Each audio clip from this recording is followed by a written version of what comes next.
Hello, Sheila Henson and Chelsea Kingston are here to show you how delectable fruit can be and appetizing when it's in prime condition, but not always is that the case with all the fruit that's available and readily at our disposal. And what we have here are a couple of apples that most people would have discarded because they're just not all that appetizing.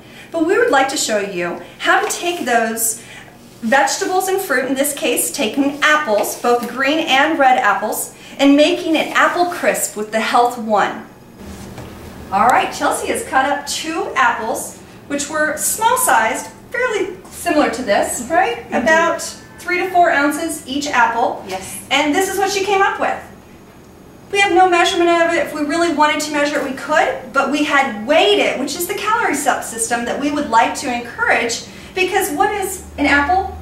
I believe an apple is 15 calories. An ounce. Yes. And so if we have 4 ounces, 4 times 15 is 60 calories right there.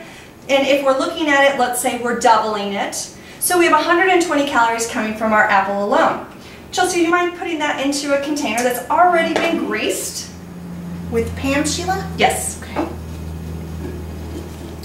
And the reason of adding the green and the red apple was because that's what we had, but it adds a little bit of tanginess to it. Yeah. Knowing that that was about the size for, if we were making a 1x1, this pan, this Pyrex pan, is perfect for 2 meal replacements. But I'm using just 1 meal replacement and I'm mixing in the apples, so that's why I wanted to use a larger container, but not a huge container. Already mixed up is 1/4 a cup of oats, 1 teaspoon of Splenda brown sugar. Chelsea, did you know that it's 10 calories per half cup of Splenda brown sugar? You know, Sheila, I did not know that. I believe it is 10 calories per half teaspoon or tablespoon. No, it's a teaspoon. And you know, Sheila, I think that this just goes to show that we always have to be looking at nutrition facts labels, because even us as registered dietitians, we get confused. Absolutely. So just encouraging, again, another opportunity. Now I'm making apple crisp just totally out of the blue. But what happens, Chelsea, if I had wanted to use quick oats? Well, Sheila, you could easily use quick oats, 1/4 of a cup, as opposed to the whole oats. But I just want to note how you can see the texture is different than a whole oat with the refined, that they have truly been broken down and processed, where the whole oat is truly intact. So just better nutrition. Exactly. Tastes the same, but maybe not.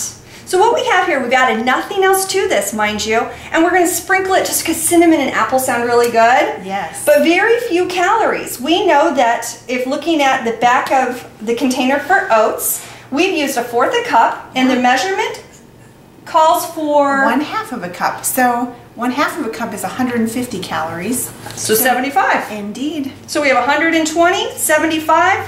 We've added our teaspoon of Splenda brown sugar, which was an additional 20 calories. So what we have here is that 200 calories in additives, and because we're going to be adding 1 vanilla meal replacement, and we're just going to mix it right on top. The reason we don't need any additional fluid is the apples are going to bake down, and when they get soft, they're going to mix right in. So we have 160 calories, 200 coming from the apples. Yes, that's a little bit more calories from additives than from the meal replacement, but in this case, we're just increasing the use of the apples that otherwise would have been thrown away. Our wonderful apple crisp that we just removed from the oven. What we did was we set the oven to 350 and we placed it in the oven until the apples were golden brown and tender to the touch. And then we just did a quick little tossing. Now remember, there was no fluid added to this because it was apple crisp, and that's exactly what our end result is. Enjoy!